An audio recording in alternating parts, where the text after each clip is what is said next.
Her laugh is soft, carried away on the wind 30 floors above the city. For the first time in 5 years, Wendy Gaston lets herself relax. Emerald dress hugging her frame as candlelight turns her dark brown skin to warm gold. Across the table, her date lifts his wine glass, the picture of safe, polished charm. Pressed gray blazer, easy smile, the kind of man who looks like he writes thank you emails and remembers birthdays. She tells herself this is what she's supposed to want now. Normal, gentle, predictable. Then the air changes. A shadow cuts between the candles and the skyline as a tall man in a black suit steps behind her chair, expensive watch catching the light, posture too controlled to be anything but dangerous. He leans down close enough that she can feel the cool metal of his watch against the back of her arm and catch the faint bite of cologne and smoke. His lips almost brush her ear when he murmurs, calm and final, "He won't be joining us." Her fork slips from her fingers. Her date is no longer in his seat.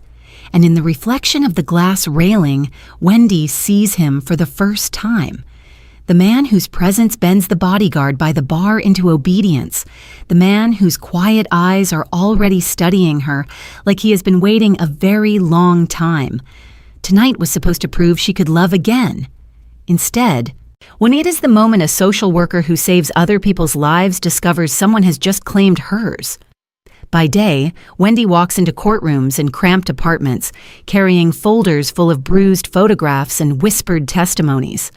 She is the woman frightened mothers trust, the one who sits on kitchen floors with trembling kids and promises, "You're safe now," even when she isn't sure the system will keep that promise. 5 years ago, the man she loved taught her that trust can be a weapon. Since then, her life has been nothing but organized compassion and carefully closed doors. Case notes instead of dates, emergency calls instead of goodnight texts, routines built like armor around a heart that refuses to be fooled twice. That is why tonight matters.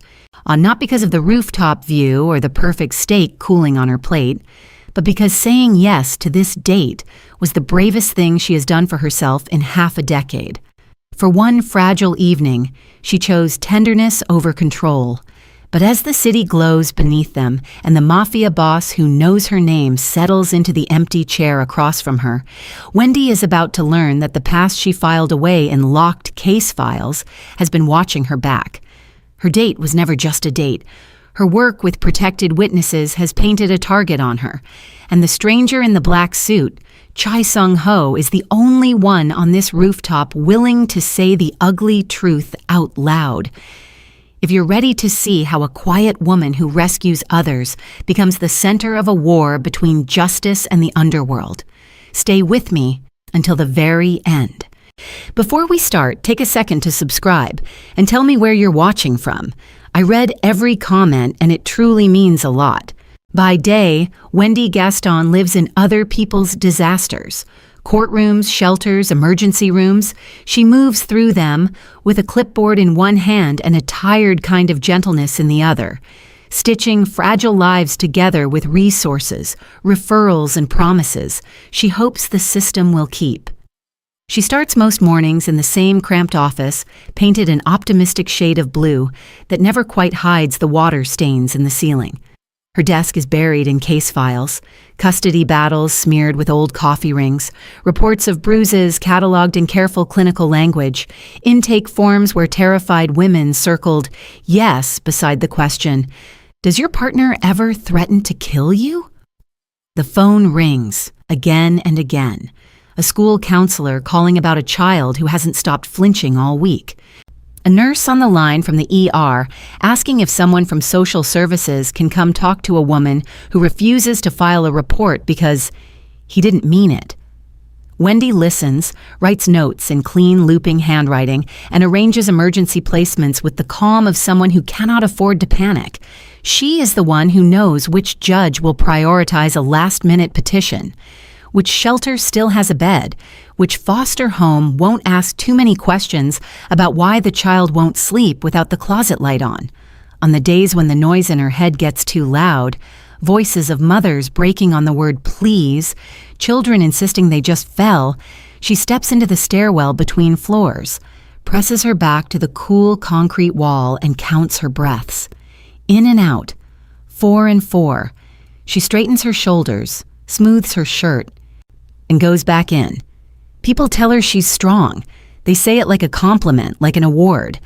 They don't know that most nights when she finally gets home to her small apartment with its cracked tile and carefully chosen plants, she drops her keys on the counter and stares at the silence, wondering if this is all there will ever be.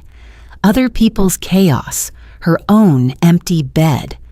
5 years ago, it had almost been different.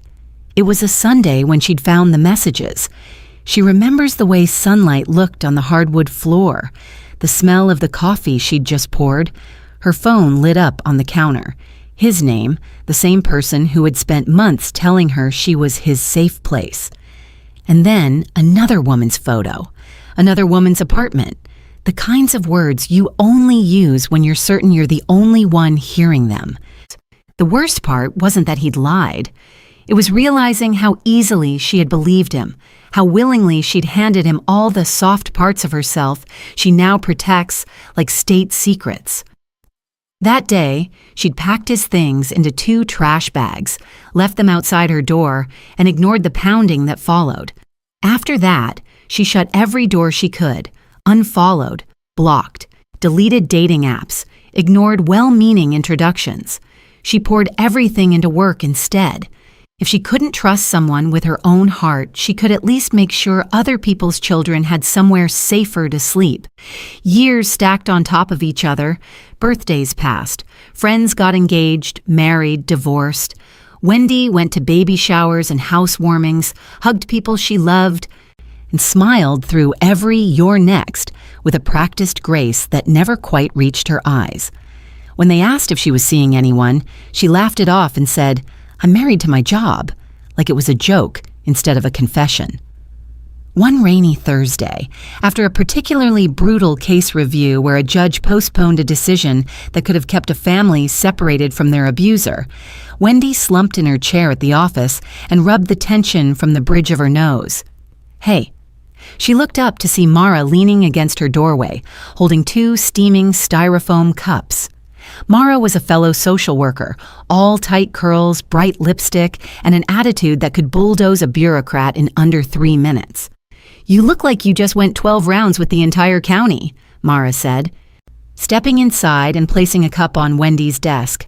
"Drink, caffeine and cheap sugar, doctor's orders." "I'm fine," Wendy started, but her voice came out thin. "You're not fine," Mara said, not unkindly. "You're doing that thing where your soul leaves your body and only your work ethic stays behind to haunt us." Wendy huffed a small laugh, because it was either laugh or cry. "That bad?" Mara gave her a long look. "You know what I realized today? You fight like hell for everyone else's second chances, but you won't even consider your own." Wendy knew where this was going. "Mara, hear me out."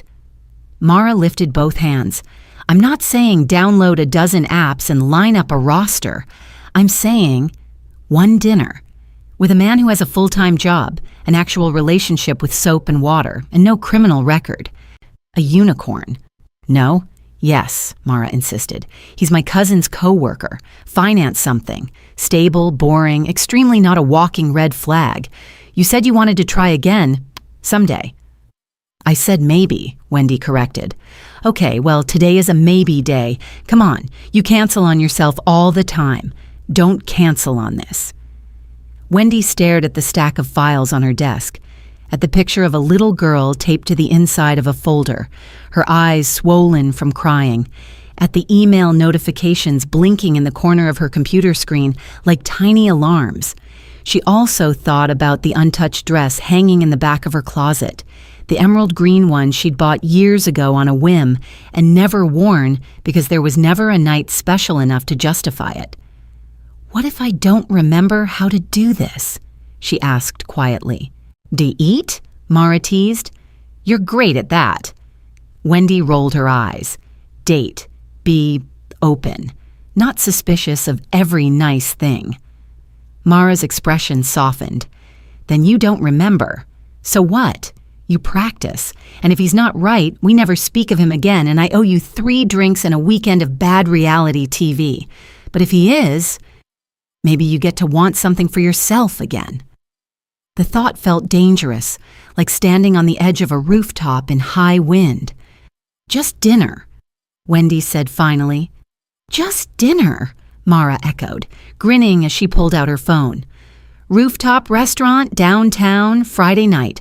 I'll send you the details. And before you freak out, no, he doesn't know anything about your cases. I told him you work in community services. You know, vague but noble. Great, Wendy muttered. I sound like a charity and a tax write-off. Mara laughed, already typing. You'll thank me later. When the text came through that evening, the restaurant's name, a photo of the view, and a simple message from an unknown number that said, "Looking forward to meeting you, Wendy." She stared at it for a long time. Then she typed back, "You too." Her thumb hovered over send, heart beating too fast for such a small action. She hit send anyway. The night of the dinner, Wendy stands in front of her bedroom mirror longer than she has in years. The emerald dress glides over her curves like it had been waiting, patient and forgiving, in the back of her closet just for this moment. The deep green makes her skin look even warmer, her collarbone catching the light as she adjusts the thin straps. She twists slowly, checking the fit from every angle, then untwists twice as fast, suddenly unsure. It's too much, she tells her reflection. It's just dinner, not a gala. But when she reaches for the safer black dress she wears to work functions, something inside her recoils. She's tired of disappearing on purpose, tired of making herself small so she won't be chosen by the wrong person, even if it means no one chooses her at all. She lets her hand drop. The green dress stays. Her hair falls in soft waves around her shoulders, the way she wears it on the rare days she has time to do more than twist it up. She keeps her makeup light, warm tones on her eyelids, a subtle highlight on her cheekbones, lip gloss with just enough color to say she tried without screaming. I'm desperate. On her dresser, her phone buzzes. The unknown. Just got to the restaurant. The view really is something. No pressure, but I hope you like heights. She smiles despite herself. Wendy, I'll be there in 20, and I like heights fine. It's falling I'm not a fan of. There's a pause then. Unknown. Good thing I'm very stable. See you soon. Stable is good, she murmurs, sliding her phone into a small clutch. Stable is very good. On her way out, she pauses at the kitchen counter where a stack of case files waits, accusing and unfinished. For a second, she considers opening just one, making one more phone call, sending one more follow-up email. Instead, she flips the folder closed. These people deserve her best, but so does the woman who has held them up for years without once asking who holds her. Then the elevator ride up to the rooftop feels longer than it probably is. Soft jazz hums through the speakers, and her reflection in the mirrored walls looks both like herself and someone else entirely. A woman in an elegant dress, shoulders back, spine straight, stepping into something unknown. When the elevator doors slide open, the world widens. String lights are strung across the open sky, casting a warm, golden glow over linen-draped tables and crystal glasses. The city stretches out on all sides, a sea of lights and glass, headlights threading the streets below like veins of white fire. The air smells like grilled steak, expensive perfume, and the faint metallic tang of the high railing warmed by the night. "Reservation?" the host asks, smiling. "Under Evan," she says, recalling the name Mara had texted her. And the host checks the tablet, nods and gestures. "Right this way, Ms. Gaston." Her date stands when he sees her approaching. He is handsome, in a clean, approachable way. Dark skin, close-cut hair, neatly trimmed beard, gray blazer over a crisp white shirt. He looks like someone who knows how to manage a spreadsheet in a conversation. The kind of man you could introduce to your friends without rehearsing a disclaimer first. "Wendy?" he says, stepping around the table to pull out her chair. "Yes." "Wow, you look—" He exhales, a little flustered. "Incredible. I'm glad I ironed my shirt." She laughs, some of the tension in her shoulders easing. "Thank you. You look nice too, and awake, which is an achievement on a Friday." They trade the usual first date questions. "How was your day? What do you do? How did you and Mara meet?" Well, she sticks to the safest version of her work, describing it as supporting families in crisis, without going into the details that would crush the mood like a boot on glass. He talks about his job in risk analysis for an investment firm, his love of hiking, his mother's obsession with calling him every Sunday without fail. He is attentive, leaning in when she speaks, asking follow-up questions. He compliments her career, says he admires people who can handle that kind of emotional weight. He tells a story about getting lost on a mountain trail and laughing about it now that he survived.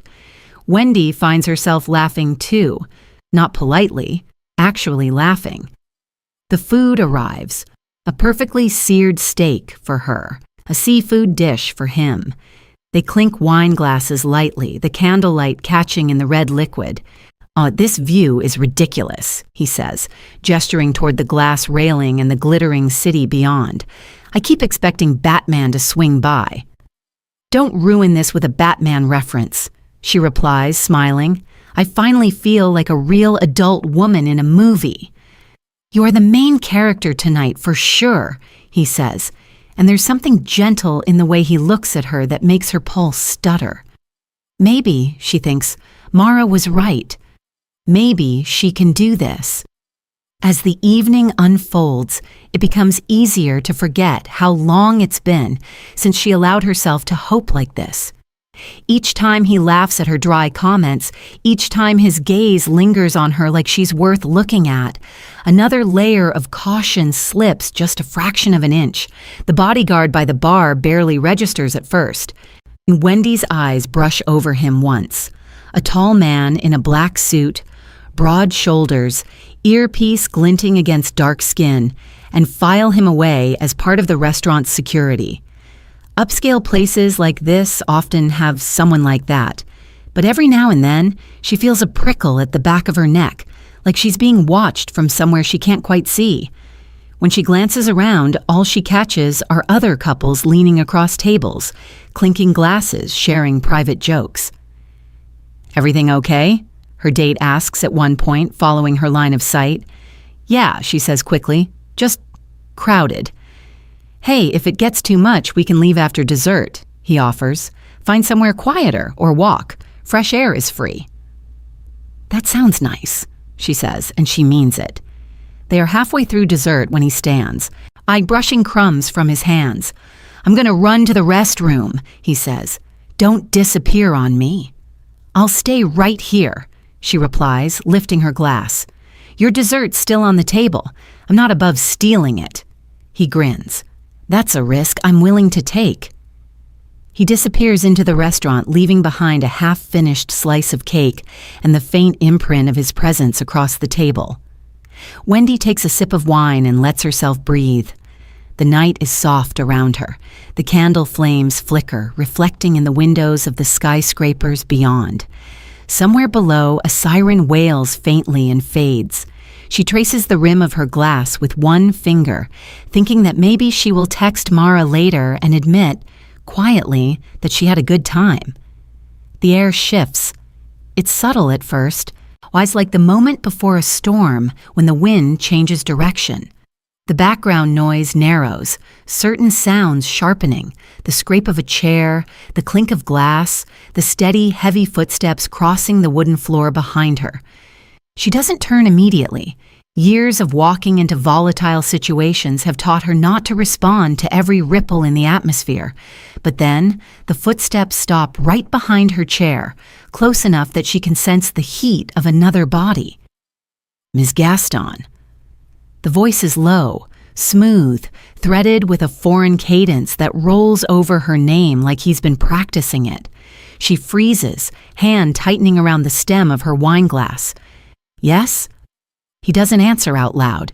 Instead, he leans down until his breath ghosts over the shell of her ear, and his cologne clean and sharp with an undercurrent of something darker, smoke maybe, or a memory of gunpowder. He won't be joining us, he murmurs, the words soft but carrying a weight that makes her bones go cold. Her grip slips. The glass wobbles, then steadies. Her heart doesn't. Wendy's first instinct is professional, almost automatic. She catalogs. Male, tall, likely 6 feet or more, posture relaxed but coiled, tone calm but absolute. She notes the tailored black suit, the absence of a tie, the top button of his shirt undone as if formality is a choice he can put back on whenever he wants. Slowly, she turns her head. He is closer than she expected, close enough that she can see the fine lines at the corners of his eyes, the sharp cut of his jaw, the faint shadow of a tattoo disappearing beneath his collar. His hair is styled with deliberate precision, not a strand out of place, but his gaze is what pins her, a dark, assessing look that feels less like he is seeing her for the first time and more like he is confirming that she matches something he already knew. "Excuse me?" Wendy manages, her voice low. "I think you have the wrong table." "Look to your left," he says quietly. She glances toward the bar. The large man in the black suit, who she dismissed as restaurant security, is no longer just a background shape. He stands with one hand on the shoulder of another man in a gray blazer, guiding him firmly toward the elevator. Her date. Evan's face is pale, his eyes wide with something that looks uncomfortably like fear. He doesn't call out, doesn't look back for her. He just goes. "What is this?" Wendy whispers. "What are you doing?" "Ensuring you leave here alive," the man behind her says. "Stand up." His hand rests lightly on the back of her chair, not gripping, but there. His watch gleams silver against his wrist, the expensive minimalist kind that says quiet wealth and ruthless punctuality. "You can't just—" She swallows, glancing around. No one is screaming. No one is rushing to intervene. The other diners seem to be pointedly not noticing, the way people in nice clothes often avoid anything that might ruin their evening. "If this is some kind of—" "Ms. Gaston," he interrupts, a hint of steel entering his voice. "You are in danger, right now. Do you understand me?" Danger is a word she hears all the time. It lives in reports, in whispered phone calls, in bruises hidden under long sleeves. But she's never heard it aimed at herself with this much certainty. "I don't know you," she says. "I'm not going anywhere with a stranger who just had my date dragged off by whoever that is." "That whoever," he says calmly, "works for me, as do the men on the stairwell, in the lobby, and outside on the street. If the people watching you tonight decide to move, this rooftop becomes a cage. I am the only one who has prepared an exit." Her pulse pounds in her ears. People watching me? Why would anyone be watching me? His gaze flickers over her shoulder, scanning the room. When he looks back at her, the decision is already made. "Stand up," he repeats. "Walk with me. Do not argue here." He straightens slightly, creating just enough space that she can inhale properly. Wendy feels the weight of 100 possibilities pressing in. Every training, every briefing, every late-night conversation with shelter staff about predators and control flashes through her mind. Rule 1. Don't go anywhere with someone who won't explain why you should. Rule 2. Public spaces are safer than private ones. But this doesn't feel like safety. It feels like sitting in the eye of a storm she didn't know was coming. "Tell me your name," she says, voice trembling despite her effort to steady it. "If you want me to go anywhere with you, you tell me who you are." He holds her gaze, unreadable. Then, as if conceding something small but significant, he says, "Chai Sung-ho." The name lands somewhere deep, stirring a faint memory she can't quite place. Not a headline, or not a case file. More like an echo from conversations she wasn't meant to overhear. "That's supposed to mean something to me?" she asks, though her throat is dry. "It will," he says. "Later. Right now, it only matters that the men who want the information they believe you have are also familiar with my name. They know what happens to people I decide to protect. His words are terrifying in their simplicity. Her instinct is still to refuse, to stay seated and call security, call Mara, call the police, call anyone else. But the man at the bar, the bodyguard, his bodyguard, has already disappeared with Evan. And as she scans the rooftop, certain faces seem to look away a fraction too quickly, as if they don't want to be caught staring. And her life's work has taught her one thing for certain. When someone tells you you're in danger with that particular kind of calm, it's usually because things are worse than you think. "Walk where?" she asks. "Inside," he says. "We leave through the staff corridor. There's a car waiting in the loading bay." A car? Panic spikes through her. "So you can drive me somewhere I can't run?" "No." "If they move on you out on the street, Ms. Gaston, you won't have the chance to run," he replies, voice low but unyielding. "They will not risk a public scene unless they can guarantee control. I am giving you a choice before that is taken from you." Control. The word hits her in a tender place. Wendy pushes back her chair and stands, legs unsteady. Her napkin falls to the floor, forgotten. She grips the strap of her clutch, knuckles white. "If I go with you," she says, "we don't go anywhere I can't see an exit from. And if I say stop, you stop." Something flickers in his eyes. Respect, maybe, or amusement. "You are in no position to negotiate," he says, but there's a faint curve to his mouth that suggests he doesn't entirely dislike that she tried. "However, I will not harm you. That is not why I am here." "Then why are you here?" His gaze holds hers, dark and steady. "Because 5 years ago you made a choice that put you on the wrong side of powerful men. They have finally realized it, and they sent a charming, respectable liar to collect what they think you still possess." Her stomach drops. 5 years ago. He turns, placing a hand lightly at the small of her back, guiding her toward the restaurant's interior. The touch is barely there, but it feels like a brand. "Walk," he murmurs. "We talk somewhere that doesn't have this many ears." They move through the dining area, past tables full of people pretending not to see them. Wendy tries to catch someone's eye, but every gaze slides away.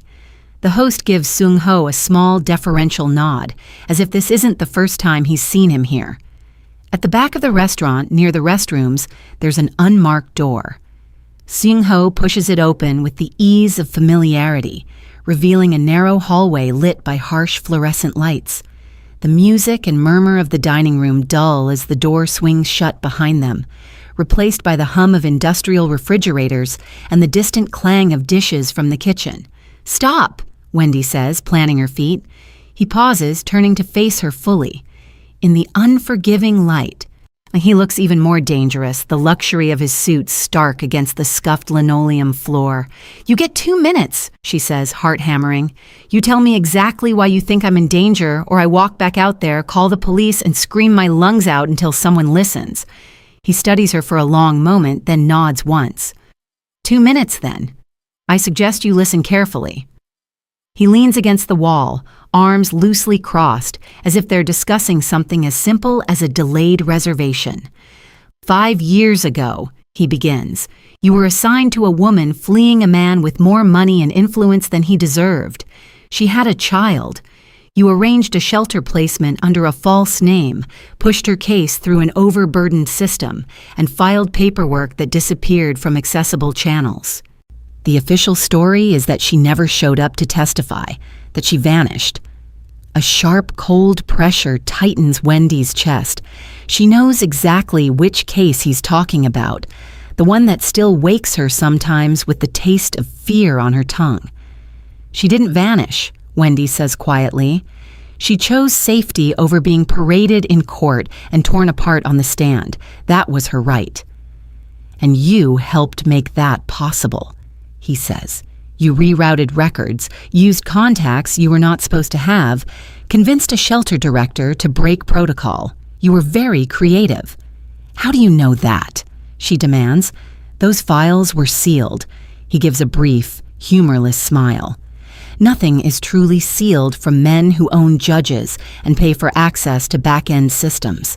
They have been searching for her for years. When they could not find her, they started looking for the people who helped her disappear. Me, she whispers. You, he confirms. Your name resurfaced in a recent audit of old case numbers. Someone noticed patterns that didn't fit. They marked you as potential leverage. Leverage. The word makes her want to be sick. The man at your table tonight, he continues, approached you not by chance but by design. Selected because he appears safe, educated, dependable. A man you would be encouraged to trust, given talking points and a script.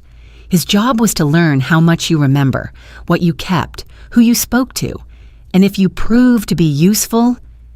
He shrugs, the gesture chillingly casual. They would decide what to do next. Wendy's mouth is dry. Images flash through her mind. Evan's easy smile, his thoughtful questions about her workload, or the way he'd steered the conversation toward frustrations with the system and times you felt you had to bend the rules. How do I know you're not lying? She asks hoarsely. How do I know you're not just some other kind of threat trying to scare me into whatever this is? You don't, he says simply. But the people who sent him are not patient. When he did not return from the table on schedule, they would have assumed something changed. They will either retreat and try again later, or they will escalate. I have spent months ensuring it is the former. Months? Her head swims. You've been watching me for months? His jaw tightens almost imperceptibly. This conversation is not about my motives. It is about your survival. You are not as invisible as you think, Ms. Gaston. You never were. She wants to deny it, or to shove his words away, but a horrible, reluctant part of her knows there is truth in what he's saying. She remembers the feeling of eyes on her at odd moments, the coincidences she ignored because she didn't want to seem paranoid. What do they think I have? She asks. I don't have anything. The files were transferred. I followed protocol, well, mostly, and then I moved on. That's how it works. They believe you kept something that ties that woman to someone very important to them. A record, a statement, a copy of a file that should have been erased. I didn't, she insists. I don't keep case files at home like a trophy wall. That's insane. Is it? He asks quietly. Think carefully. You are thorough. You care.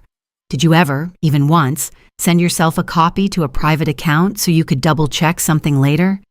Print an extra page to read on your couch when you couldn't sleep? Make a note you never filed because you weren't sure where it belonged? Her stomach twists. A memory surfaces. A late night in her apartment. Laptop open. The glow of the screen turning her living room into a ghostly blue cave. She'd been so worried about a discrepancy in the paperwork that she'd forwarded one document to her personal email, promising herself she'd delete it once she'd resolved the issue. She never did.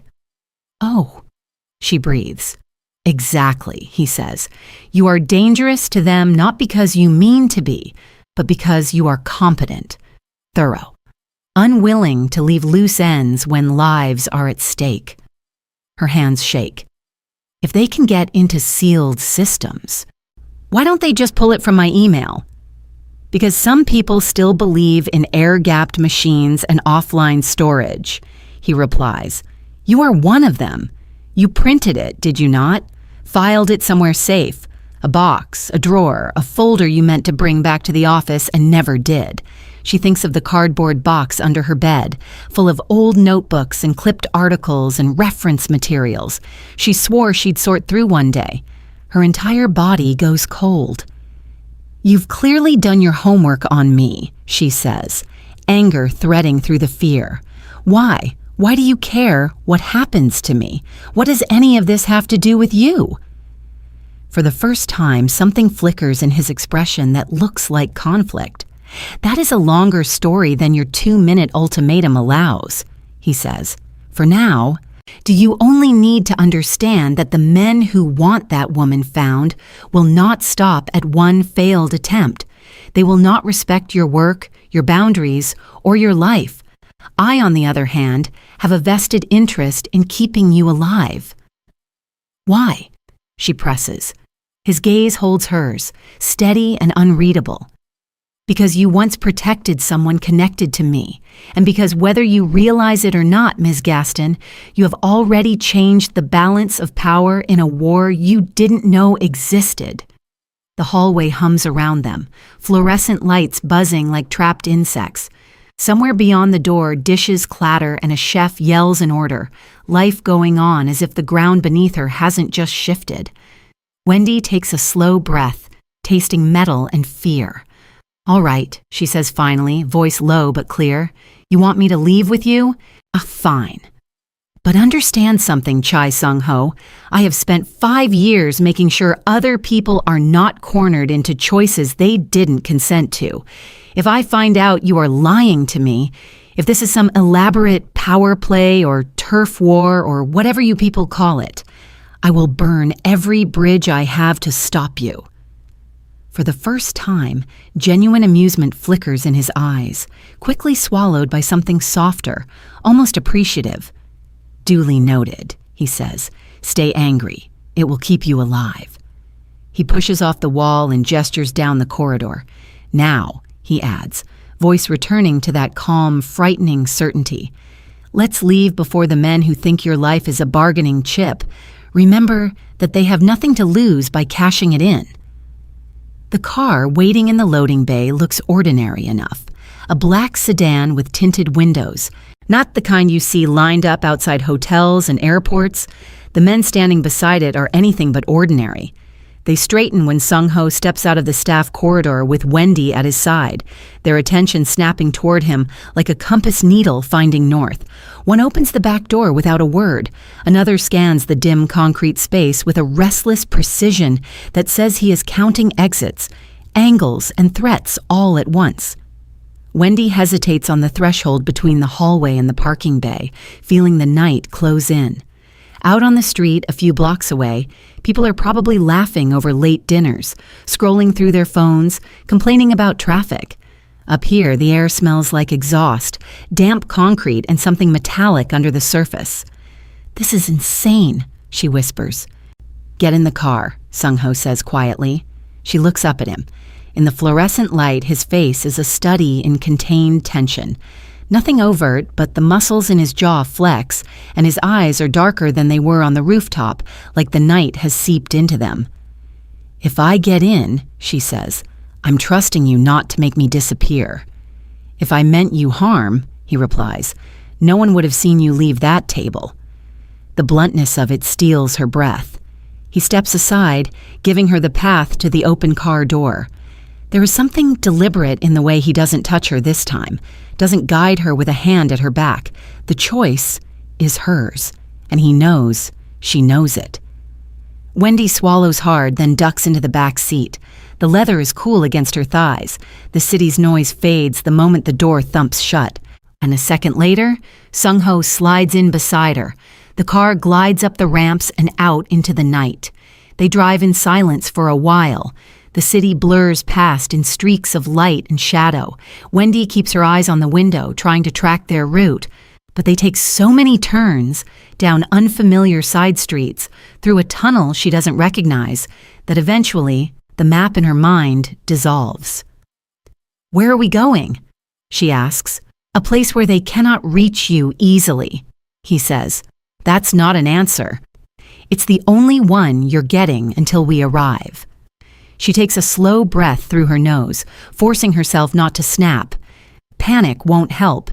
She has told dozens of victims that over the years, coach them to focus on what they can control, to make small decisions when the big ones are stolen from them. Can I at least call someone? She asks. Mara, my friend from work. She'll lose her mind when I don't text her tonight.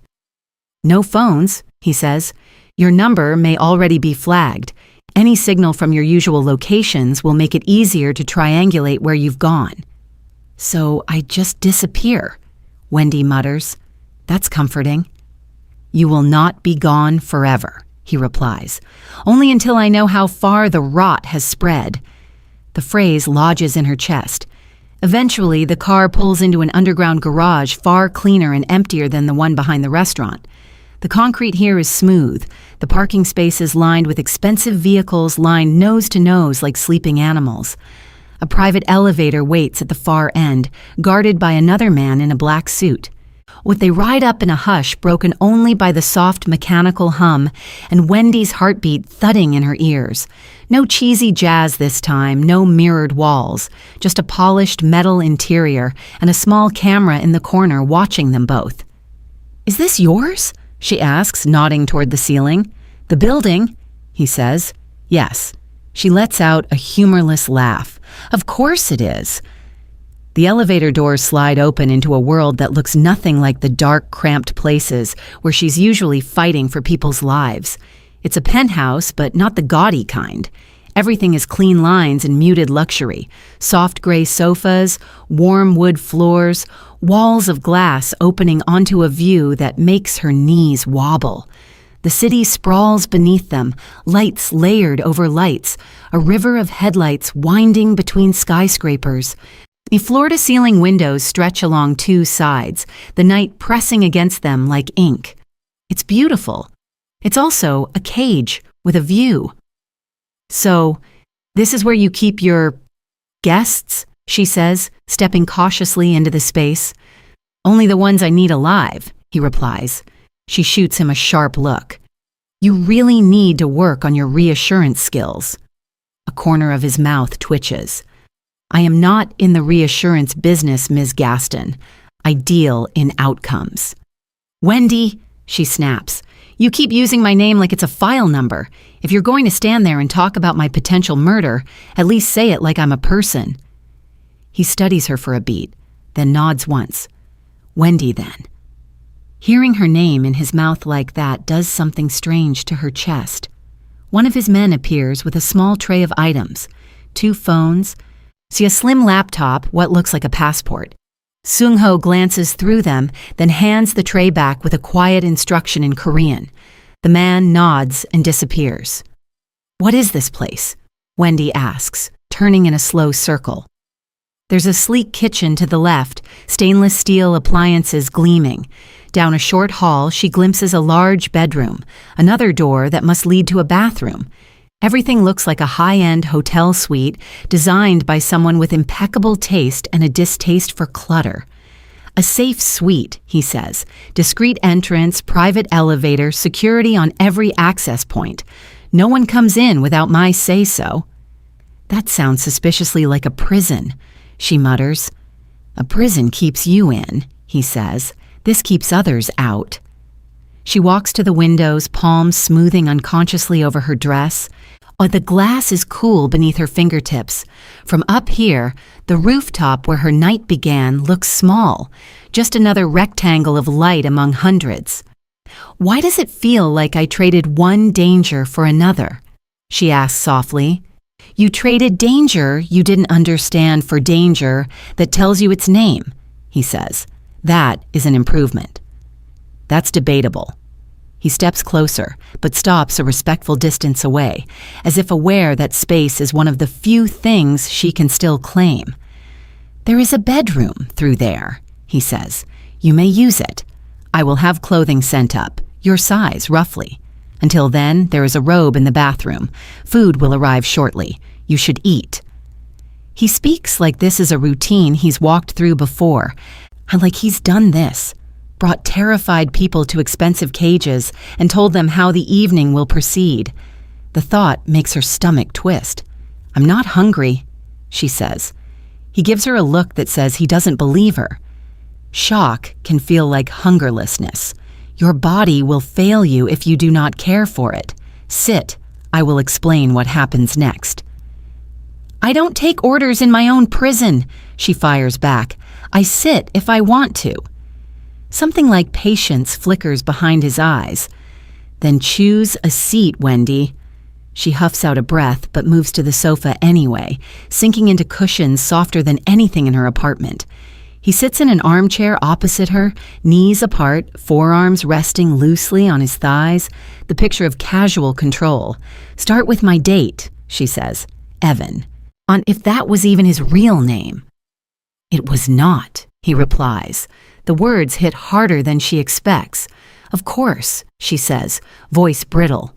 "Why use your real name when you're trying to con someone?" "We found him months ago," Sung-ho says. "He did small freelance work for a security contractor that launders its contracts through one of my associates' companies. Very quiet, very presentable, very eager to be useful." "Eager to betray people, you mean?" "To men like the ones who are watching you tonight, those are often the same thing," he says. "They look for men like him, men who can sit at a rooftop table and look like a dream instead of a threat." Her throat tightens. It's one thing to suspect. It's another to hear it confirmed in that flat, unvarnished tone. "How long?" she asks. "How long was I a project to him?" 6 months, Sung-ho says. "They placed him in spaces you frequented, coffee shops, community events. He let you notice him slowly, then made it feel like your idea when you finally agreed to the date. That is his talent." Wendy presses her nails into her palms until it hurts. 6 months of casual smiles across a cafe, of bumping into him in the courthouse lobby, of what are the odds? Conversations that she'd chalked up to the city being smaller than it looked. 6 months of thinking maybe the universe had softened toward her. "And you just watched," she says. "You knew and you didn't tell me?" "I watched to see how far they were willing to go," he says, "and how much you remembered. Intervening too early would have exposed cards I was not ready to play. But tonight was the point of no return." "That's an interesting way of saying you used me as bait," she snaps. He doesn't flinch. "If that were true, you would not be here." "Forgive me if that doesn't make me feel warm and fuzzy inside." He leans back slightly, studying her. "Warm and fuzzy is not my aim." "Then what is?" she demands.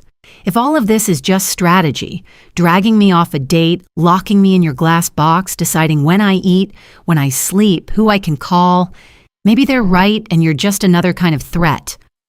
"I am a threat," he says quietly, "to them. And if I have to be a threat to you to keep you breathing long enough to decide what you want, I will accept your hate." The honesty of it disarms her. "You keep saying I have something they want," she says after a moment. "But you also said the corruption reaches into your own network. So which is it, Sung-ho? Are you saving me from them or from you?" Silence stretches between them. The city gleams outside, oblivious. "Both," he says finally. "There are men who move product and information through my channels. Men who believe loyalty is something they own in others but do not owe themselves. They are useful, profitable, and they have become accustomed to acting without consequences." "And the woman I helped protect?" Wendy asks. "How does she fit into that?" His jaw flexes. "She should not have been in their path, but she was, and you diverted her." "You sound almost annoyed," she says. "I am furious," he says calmly. "At them, at myself. Not at you." Her heart does a strange lurch at the word myself. A chime sounds from somewhere near the entryway. One of his men wheels in a cart laden with covered dishes and a silver teapot, then retreats without a word. The smell of food, garlic, butter, something roasted, rolls through the room. Wendy's stomach betrays her with a low growl. Sung-ho lifts one of the covers, revealing grilled fish, rice, and vegetables, arranged with precise elegance. Another dish holds a steaming bowl of soup. He pours tea from the pot into a delicate cup and sets it on the table in front of her. The scent hits her before she sees it properly. Chamomile with a hint of honey and lemon. She freezes. "How do you know what tea I drink?" she asks slowly. He doesn't look surprised by the question. "Your office building has a cafe on the first floor," he says. "You always order the same thing when you work late." The fact that he knows this sends a cold shiver down her spine, sitting uncomfortably close to something like flattery. Being seen this clearly is both terrifying and intimate. "How long have you been watching me?" she asks. "And don't say months this time. I want to know when you first decided I was worth assigning bodyguards and memorizing my tea order." His gaze drops briefly to his hands, then returns to her. For once, his eyes look less like polished stone and more like something wounded set in steel. 5 years, he says quietly, the same number that has defined the hollow in her life. 5 years, she repeats, pulse spiking. No, that doesn't make sense. 5 years ago was the case, he says. The woman you helped disappear. Right, but why would that matter to you personally? Unless... He stands, restless for the first time since she met him, and walks to the window. His reflection hovers against the cityscape, shoulders rigid. The woman you protected used a false name, he says. To you, she was just another client, another file, another emergency. But her real name was Shin Mira. The name tugs at something faint in her memory, not from work, from somewhere else. She was supposed to testify against a man who moved weapons through my associate's dockyards. He continues. He believed he owned her, that she would stay silent or die before she risked his wrath. She risked it, Wendy says softly. She came to us. Yes, he says. She came to you. He turns from the window then, and for the first time she sees cracks in the armor, a tightness around his mouth, a shadowed look in his eyes.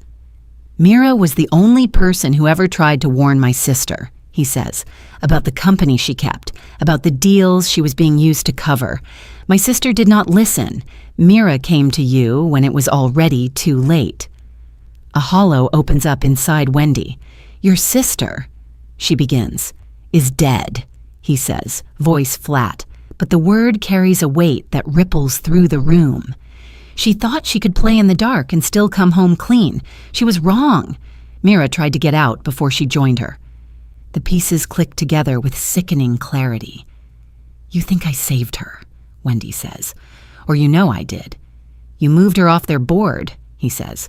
Without my help. Without my money. With nothing but your pen and your stubbornness. When I realized what you'd done, the trail was already cold. That impressed me. You were impressed, she echoes, incredulous. That's why you've been watching me, because I did my job for a woman you care about. Many people do their jobs, he says.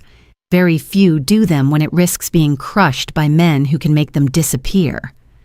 There is something raw in the way he looks at her now. Like he has been carrying this knowledge alone and it has cut at him every step of the way. You made it harder for them to erase Mira, he continues. That mattered. So I kept track of you, quietly. When certain names began circling your old case files months ago, I understood what that meant.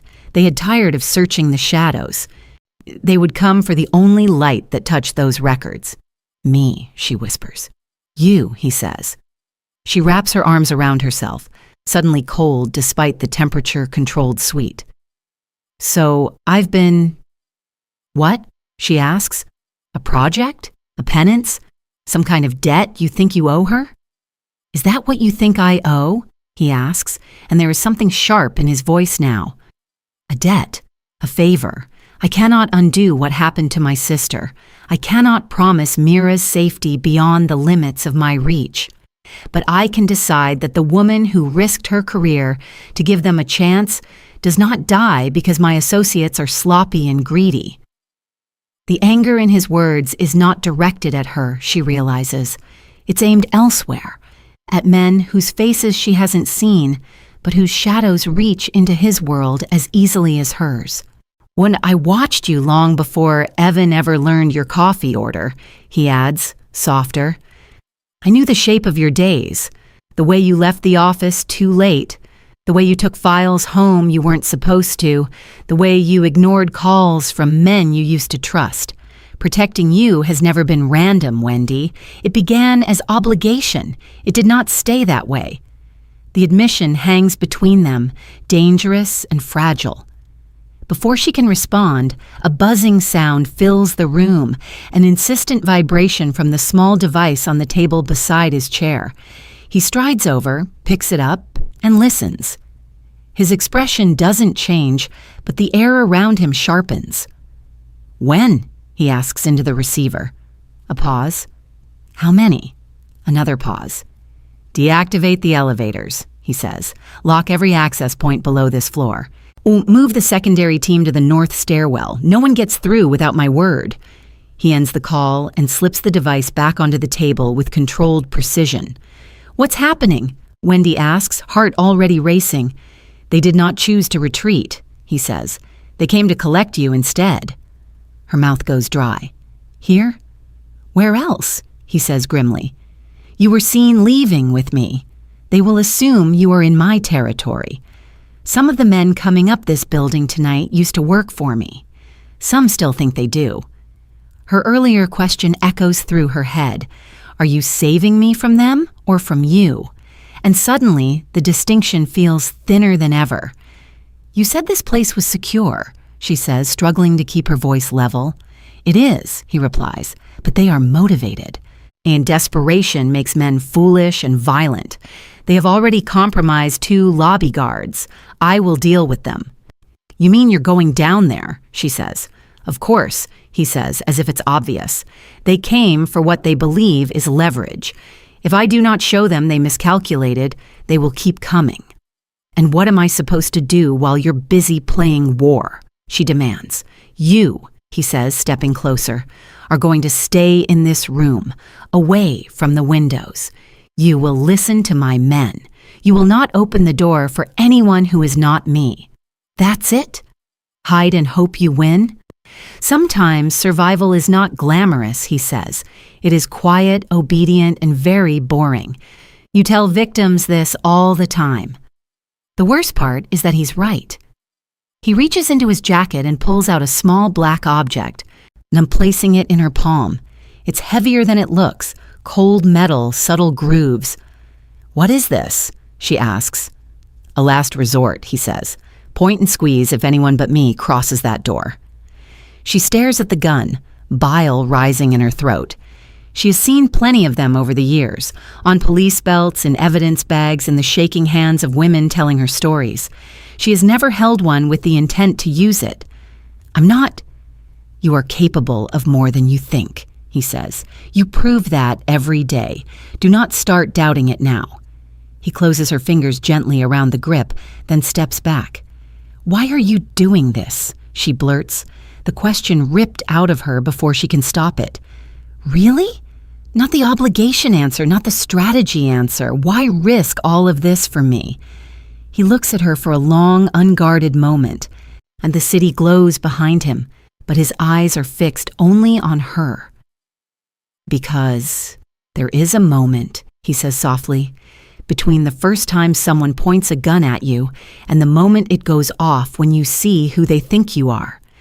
5 years ago, you chose to see a woman everyone else had written off as collateral and treat her like a person worth saving.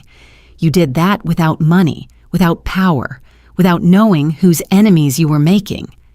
His voice roughens almost imperceptibly.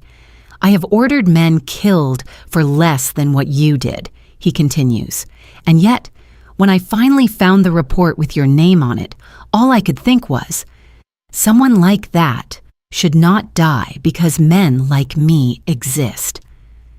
Wendy feels like the floor has dropped away beneath her. "Chai," she begins, the name tasting strange and intimate on her tongue. Or he straightens, the softness shuddering behind steel. "Do not open the door," he repeats, "no matter what you hear." Then he is gone, striding toward the hallway, his men falling into step behind him like shadows. The door closes with a quiet click that feels like the slam of a vault. For a moment, there is only silence and the pounding of her heart. Then the building begins to breathe differently. She feels it first in the soles of her feet, a faint vibration as somewhere below, elevators grind to a halt. A heartbeat later, the sound of distant shouting reaches her, muffled by walls and height. The city outside continues obliviously, but in the bones of the building, a different kind of life stirs. Footsteps, commands barked in low voices, the staccato crack of something heavy hitting metal. Then Wendy backs away from the windows, as instructed, and takes refuge behind the corner where the sofa meets the wall. The gun feels foreign in her hand, weighty and wrong. She keeps the barrel pointed toward the floor, finger carefully off the trigger, repeating every safety lecture she's ever overheard. She has sat with women in shelters while the sounds of anger raged on the other side of thin walls. She has coached them through staying quiet, staying hidden, staying alive. She has never been the one in the hiding place before. Time stretches. Occasionally, a louder noise cuts through, the sharp crack of gunfire, the shatter of something glass, a shouted curse in Korean. Her imagination fills in the gaps, painting images she doesn't want. Sung-ho in the stairwell, his men falling, with strangers climbing toward her with murder in their eyes. She closes her eyes and forces herself to breathe. In through the nose, hold, out through the mouth. Somewhere beneath the fear, anger sparks to life. Not at him. Not entirely. At the men who sent her a fake romance as a weapon. At a system that filed away her most dangerous case and then forgot about the fallout. At herself, for believing she could have one soft night without the past clawing its way back to the surface. The sounds intensify suddenly. Rapid gunfire, a guttural scream cut short, the heavy thud of bodies against something solid. Wendy flinches but doesn't move from her spot. She curls around the gun like it's a talisman, even as the idea of using it makes her stomach roil. Then, as abruptly as it began, the noise starts to recede. Minutes, hours. Later, footsteps approach the suite door. Slow, measured, not the chaotic pounding of invaders, but the controlled approach of someone who believes they belong on the other side. Her grip tightens. "Who is it?" she calls, hating how thin her voice sounds. A brief pause. "Open the door, Wendy," comes Sung-ho's voice, slightly rougher than before. "Prove it," she says, because fear sits heavy on her tongue. "Tell me something you shouldn't know." Another pause. Then, "You hate the smell of lilies because they remind you of hospital corridors. You prefer white roses because they look like hope that hasn't been touched yet." She exhales shakily. That, unfortunately, is him. "Step back from the door," she says anyway. "If someone's behind you, I don't want to give them a clear shot." There is the faintest hint of approval in his silence. "As you wish," he says. She waits a few more seconds, then unlocks the door and opens it a crack. He stands alone in the hallway. His once pristine shirt is spattered with blood that doesn't appear to be his, though there is a torn sleeve darkened at the shoulder. His lip is split, a thin line of red tracing the corner of his mouth. His hair, so precisely arranged earlier, is slightly disheveled, as if someone grabbed a handful of it and regretted it immediately. Behind him, two of his men haul an unconscious body down the hall. The man's hands bound, his face battered beyond easy recognition. Another body lies motionless farther back, half covered with a sheet. "Are you hurt?" Wendy blurts, then immediately hates herself for asking when there is so much blood and violence staining the air. "Not in a way that matters," he says. "May I come in?" She steps aside, still clutching the gun. He notices, and a faint smile touches his mouth. "You listened," he says. "Good." "What happened?" she asks, shutting the door behind him. "They came in through a service entrance," he says. "Two of my men betrayed their posts. They thought my reluctance to kill you would make me weak. They were wrong." Something about the way he says reluctance takes root in her chest. "What about Evan?" she asks, the name tasting like ash. "Is he in custody?" Sung-ho says. "For now. I thought you might have questions for him." She swallows hard. I don't know if I want answers." "Wanting and needing are different things," he says quietly, "and you deserve the truth, even if it hurts." She studies him. The tie between his world and the men who wanted her tonight is no longer an abstract concept. It's splattered across his shirt, lying in the hallway strapped to his men's shoulders. He really did choose a side up there, and it wasn't the one that made him richer. "You said some of the men who came were yours," she says slowly, "or thought they were. What happens to your business now that you've killed or captured them?" He exhales, something like fatigue edging into his posture. "It will cost me," he says. "Money, territory, relationships I once believed were unbreakable. Men who see my choice tonight as weakness will test me. Others will whisper that I burned my own house for a woman who doesn't even belong to my world." "And did you?" she asks softly. "To burn it for me." He meets her gaze head on. "I set fire to the part of it that touched the men who wanted your life. If that spreads, so be it. Power is only useful if I can live with what it does." The admission leaves her momentarily speechless. He glances at the gun in her hand. "May I?"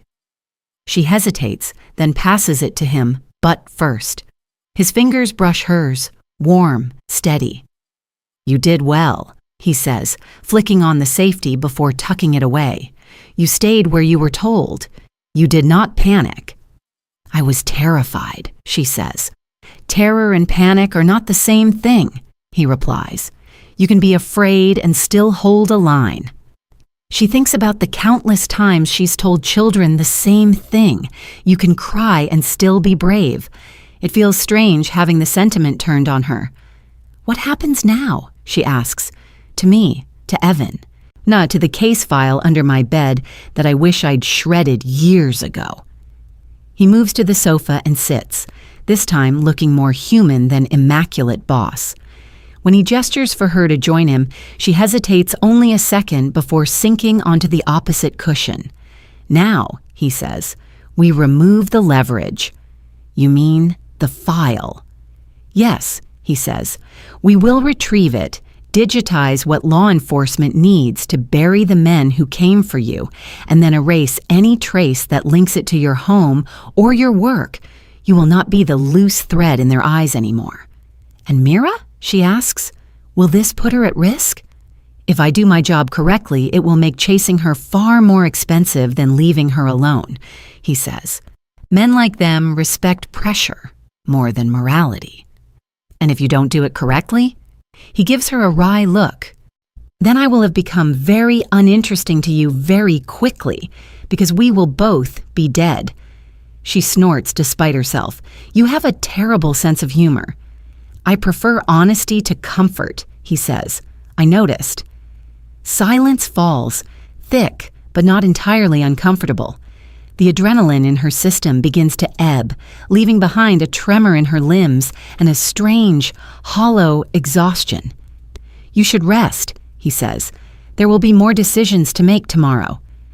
"I doubt I'll be able to sleep," she replies. He tilts his head, considering. "You sleep badly anyway, even on normal nights." "You really have to stop saying things like that," she says. "It's disconcerting." "You live alone," he says simply. "You think too much. You carry stories that are not yours in your head until they rot. When you wake up at 3 in the morning and check the locks, then sit on the couch scrolling your phone until your eyes burn. I told you, I pay attention to the people I decide to protect, Wendy, even before they know they need me." There it is again, that dangerous intimacy woven through his control. "Protecting me can't be your whole life," she says. "You're a kingpin or whatever. Don't you have empires to run?" He actually laughs at that, a low, surprised sound. "An empire is only as useful as the person you're willing to lose it for," he says. "Tonight I discovered I am willing to lose more than I thought." The words land in the space between them like a confession. Wendy studies him, really studies him. The blood on his shirt, the bruise forming along his jaw, the raw honesty he seems almost annoyed at himself for letting slip. "This thing between us," she says slowly, "is it control or is it devotion?" He exhales, the question hitting somewhere deep.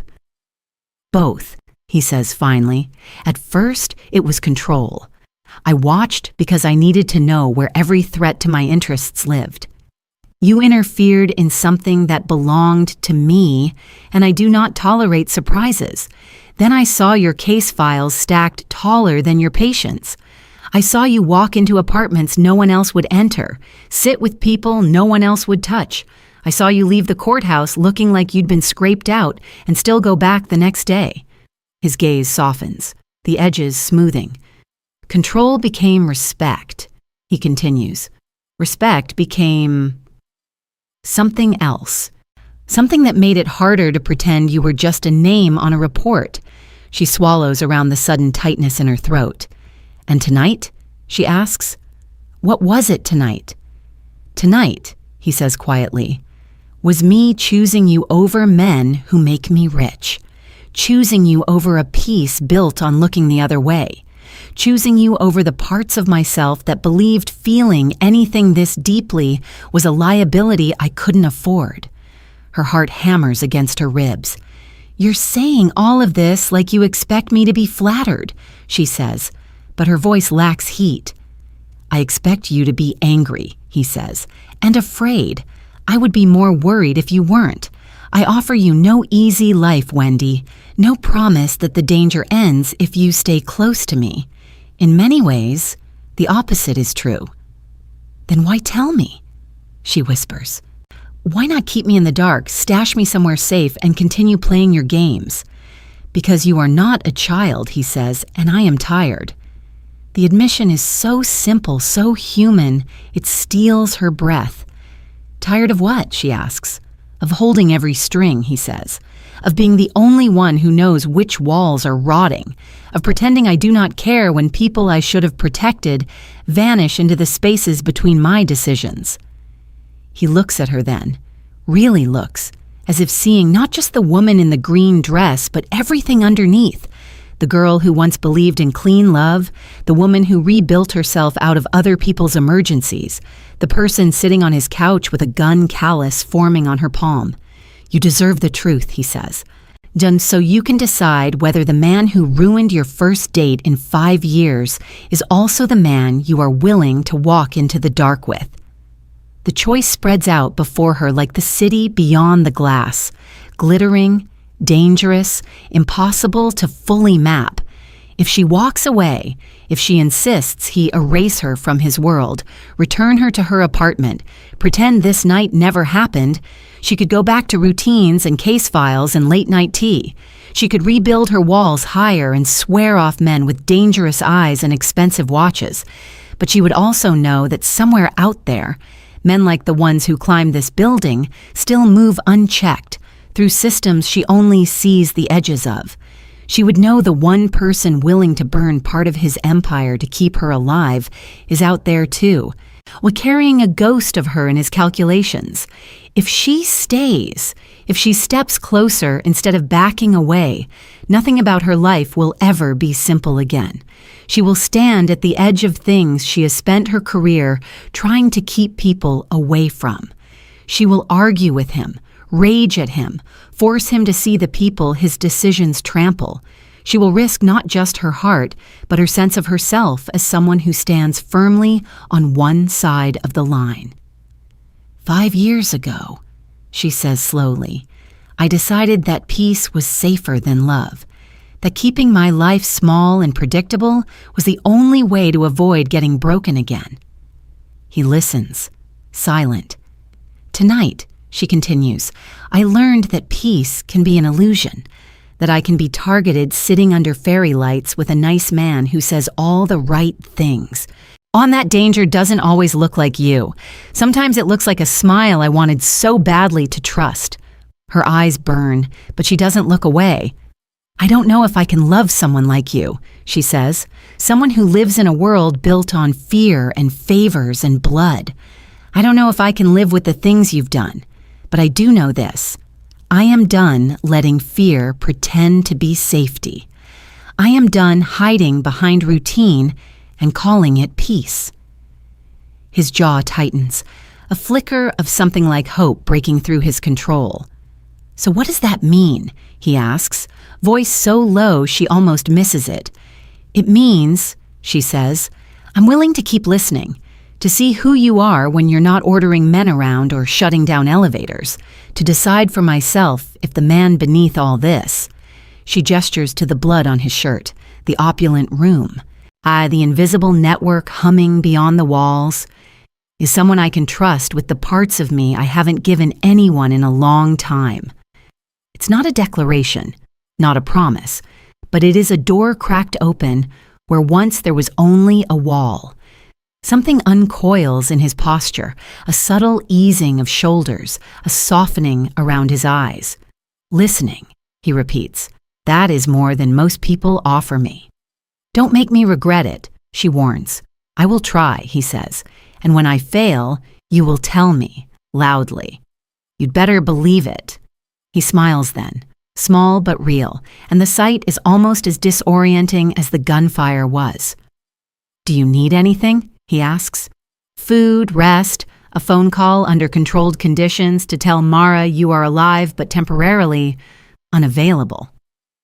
God, yes, she says. Oink, she's going to organize a search party. We will give her a story that does not put a target on her, he says. A retreat, an emergency training, something plausible. A training retreat with who? The Mafia? She mutters. He huffs a soft laugh. We will workshop the details. She shakes her head, but her lips twitch despite everything. As the night deepens and the city hums on, Wendy sits in a glass cage high above the streets, across from a man who whispered her life into peril and then set fire to pieces of his own world to keep her from breaking. 5 years ago, she would have run from him without looking back. Tonight, after the whisper that ruined her first date in half a decade and the truth that tore her illusions apart, she chooses something harder, to stay awake inside her fear, to look him in the eye, and to decide, not if she will survive, because she already knows she can, but who she wants to be on the other side of this war he's dragged into the light. Outside, the city glitters like 1,000 possible futures. Inside, Wendy Gaston, social worker, survivor, the woman who saves others, takes a slow breath and meets the gaze of the man who might yet become either her destruction or her salvation. For the first time in years, she does not flinch from the fact that it might be both.